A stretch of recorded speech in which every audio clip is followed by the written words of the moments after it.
When the war began nearly 5 months ago, it was to be glorious, and the warring nations all saw a war that would be over by Christmas. And now, hundreds of thousands of men had been butchered, civilians too, and many more horribly wounded or maimed. The war was anything but over, and today, it's Christmas.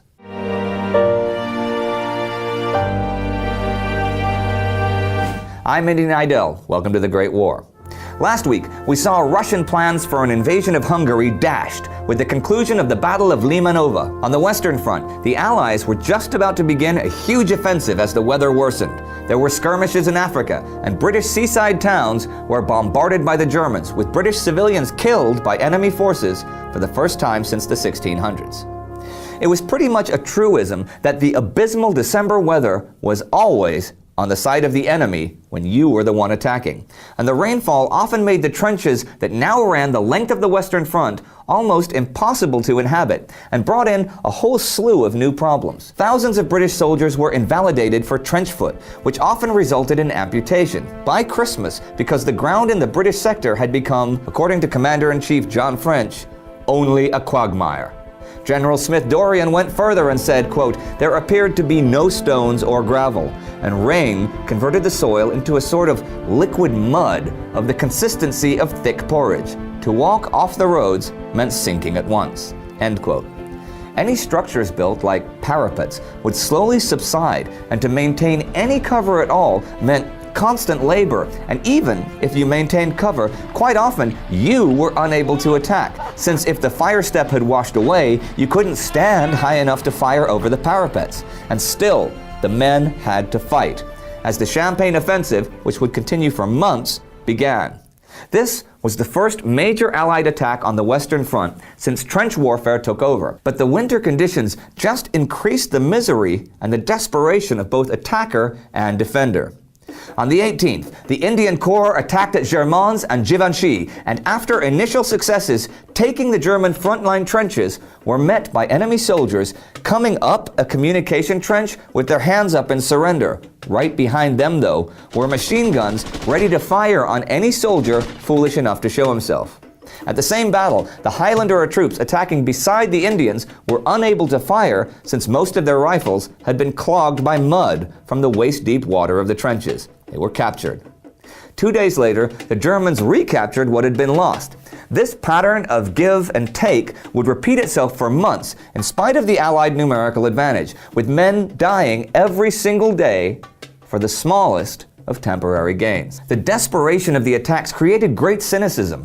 Commander French issued orders December 21st for instant fire on any white flag shown by Germans on the Western Front, or any white flag raised on a German ship. And if in doubt, whether a ship is helpless or not, it should be sunk. And then, suddenly, it was Christmas.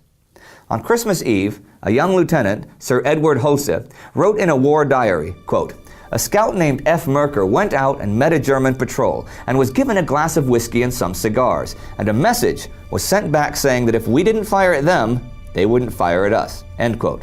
That night, there on the front, the guns went silent. The next morning, one of the most remarkable scenes in the history of warfare occurred. German soldiers came walking across no man's land towards the British lines, and the British soldiers went out to meet them. What followed, I imagine many of you have heard of already. The enemies hung out. It was a Christmas truce. They exchanged souvenirs, cigars and chocolate, and even played football. Arrangements were made in some places to bury the dead that still littered the battlefield. The truce took place almost everywhere in British no man's land, and at many places in the Belgian and French sectors.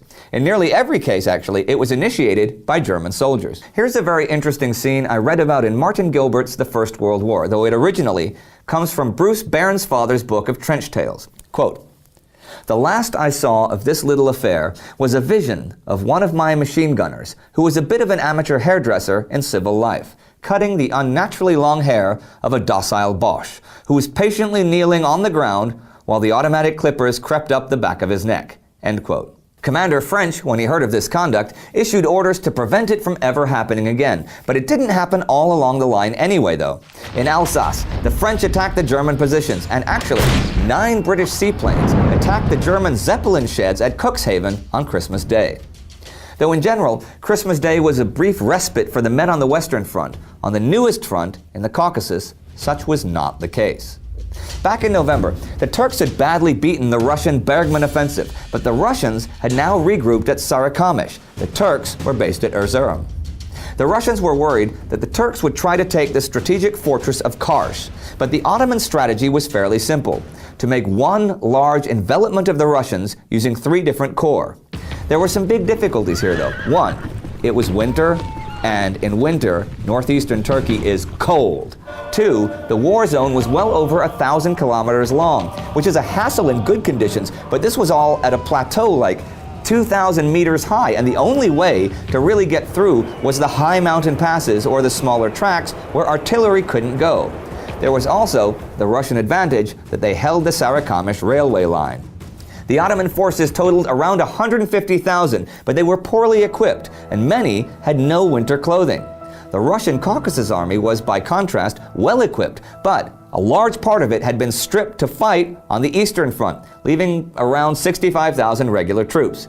These were now bolstered by Armenian or Greek volunteers, who saw service with the Russians as a means of securing territory with a Russian victory. Actually, the Tsar himself visited the Caucasus Front December 20th, and in his search for allies told the head of the Armenian church, quote, "A most brilliant future awaits the Armenians," end quote. This immediately endangered hundreds of thousands of Armenian lives, since Turkey got the idea that its own large Armenian population was a possible source of treason.